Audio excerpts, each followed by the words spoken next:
Praise the Lord. I greet you very good morning. In the precious name of our Lord and Savior, Jesus Christ. మన ప్రభువును రక్షకుడైన యేసుక్రీస్తు నామంలో మీ అందరికీ శుభాలు తెలియజేస్తున్నాను. ఎలా ఉన్నారు? మీరంతా బాగున్నారా? మీకోసం ఎల్లప్పుడూ ప్రార్థన చేస్తున్నాను. దేవుడు ప్రార్థన ఆలకించబడాలి. యేసు నామమున మనం చేసే ప్రతి ప్రార్థన కూడా ఆలకించబడుతుంది. దేవుడు మధుర వచనాలతో తన ఆశ్చర్య కార్యాలతో మనకు ఉత్తరం ఇస్తారు. కాబట్టి పట్టుదల కలిగి ప్రార్థన చేయండి. ప్రతిరోజు కూడా బైబిల్ గ్రంథంలోంచి ఒక వాగ్దానం ధ్యానం చేస్తున్నాం కదా. ఈ రోజు కూడా ఒక వాగ్దానం ధ్యానం చేద్దాం. చూడండి, బైబిల్స్ ఉన్న వాళ్ళంతా ఓపెన్ చేయండి. కీర్తనల గ్రంథము 46వ అధ్యాయము 1వ వచనము.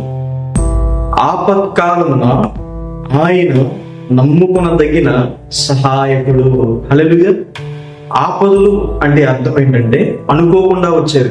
అన్నీ బాగున్నాయి, ఇలా ఉంటే చాలు అనుకున్నప్పుడు ఏదో అనారోగ్యం, కష్టం, శ్రమ, జీవితం తారుమారైపోవడం, అలాంటి సందర్భంలో మనుషులు గాని మన డబ్బు గాని మనకి సహాయపడకపోవచ్చు.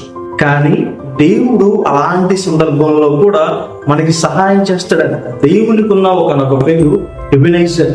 ఎబినేజరు అన్న మాటకు సహాయం చేసేవాడని. దేవుడు మనకి సహాయం చేయకపోతే ఏ దిక్కు నుంచి కూడా సహాయం మనకు దొరకదు. మనుషుల నుంచి గాని, అధికారుల నుంచి గాని, ఎక్కడి నుంచి కూడా మనకి సహాయం రాదు. కానీ దేవుడు సహాయం చేయాలనుకుంటే మనకి ఎక్కడి నుంచైనా సహాయం దొరుకుతుంది. కరువు కాలంలో ఏలియా గారిని పోషించడానికి దేవుడు కాకుల ద్వారా ఆహారం పంపించాడు. సారేపాతు అనే గ్రామంలో ఉన్న పేద విధవరాలని ఆశీర్వదించి ఏలియా గారిని పోషించాడు. సముద్రంలో మునిగిపోతున్న యోనా గారిని కాపాడడానికి ఒక పెద్ద చేపను దేవుడు పంపించాడు. యుద్ధంలో హిజ్కియా గారికి విజయాన్ని ఇవ్వడానికి తన దూతను పంపించాడు. శిష్యులు ఎక్కిన పడవ తుఫానుకు లోనైపోతుంటే దేవుడే స్వయంగా నడుచుకుంటా వచ్చి వారిని కాపాడాడు. మీ జీవితంలో మీరు ఎదుర్కొన్న సమస్యల్లో దేవుడు మీకు సహాయం చేస్తాడు. మనం చేయాల్సిన పని ఏంటంటే ప్రార్థన చేయడం. మనం ప్రార్థన చేయగా, ఎలుగెత్తి మొరపెట్టగా దేవుని సహాయాన్ని మనం పొందుకుంటాం. రెండవదిగా, దేవుడు ఆపత్కాలంలో మనల్ని కాపాడతాడని రాయబడింది.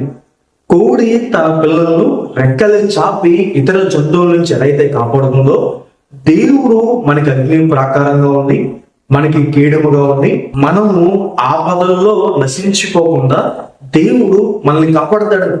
మూడవదిగా, దేవుడు మనల్ని ఆపదల నుండి విడిపిస్తాడు. మీరు ఏ భారం అయితే భరిస్తున్నారో ఆ భారం నుండి దేవుడు మీకు విశ్రాంతిని దయచేస్తాడు. ఏ అనారోగ్యం గుండా వెళ్తున్నారో దేవుడు మీకు స్వస్థతను దయచేస్తాడు. ఏ అప్పుల బాధ గుండా వెళ్తున్నారో, ఏ లేవు గుండా వెళ్తున్నారో దేవుడు మిమ్మల్ని అక్కడిని విడిపించి సమృద్ధిని దేవుడు మీకు దయచేస్తాడు. పౌలు గారి జీవితంలో ఎన్ని ఆపదలు! ఆయన ఎక్కిన వాడ విరిగిపోయింది. ఆయన నమ్మిన వారే ఆయన మోసం చేశారు. స్వార్థ విషయంలో చెరసాలకు వెళ్ళాడు, దెబ్బలు తిన్నాడు. ప్రతి సందర్భంలో కూడా దేవుడే ఆయన్ని కాపాడుతూ, విడిపిస్తూ, సహాయం చేస్తూ వచ్చాడు. మీ జీవితంలో కూడా ఆపత్కాలంలో దేవుడు మనకి నమ్మదగిన సహాయకుడు. హల్లెలూయా. ఈ వాగ్దానం విశ్వసించండి. దేవుడు మీ ఆపదల్లో మీకు సహాయం చేస్తాడు, మిమ్మల్ని కాపాడుతాడు, వాటి నుండి దేవుడు మిమ్మల్ని విడిపిస్తాడు అని. హల్లెలూయా. ప్రార్థన చేసుకుందాం. సర్వశక్తిమంతుడా, జీవంగల దేవయ్యా, ప్రభువా, మీకు వేలాది వేలాది వందనాలయ్యా. ఈ రోజు ఈ వాగ్దానం ద్వారా మాతో మాట్లాడినందుకు దేవా, ప్రభువా, మీకు వందనాలు. ప్రియులు ఎంతమంది అయితే ఈ వాగ్దానం వీక్షించారో ప్రభువా, వారి జీవితంలో మేలు చేయండి. మీ సహాయాన్ని సహకారాన్ని అందించండి ప్రభువా. యేసయ్యా, వారి వెళ్తున్న ఆపదలను ప్రభువా విడిపించండి. వారి ప్రయాణంలో మీరు కాపాడండి ప్రభువా. యేసయ్యా, వారి వెళ్ళొచ్చి రాకపోకలు మీ సహాయాన్ని దయచేయండి ప్రభువా. యేసయ్యా, ప్రతి అపాయకరమైన పరిస్థితి నుండి ప్రభువా వారి చుట్టూ మీ కంచె ఉంచుకున్న దేవా ప్రతిమాలుకుంటున్నాం. మీ సహాయం వారికి దయచేయండి. మీ సహాయం వల్ల ప్రభువా మేము ప్రాకారాలు దాటుతాం. మీ సహాయం వల్ల ప్రభువా మేము గొప్ప వాటిని సాధిస్తాం ప్రభువా. ప్రతి బంధకాలను వారిని విడిపించండి. మీ మేలుతో వారు తృప్తిపరచుకొని యేసు నామమున వేడుకుంటున్నాను తండ్రి, amen. God bless you. God bless India.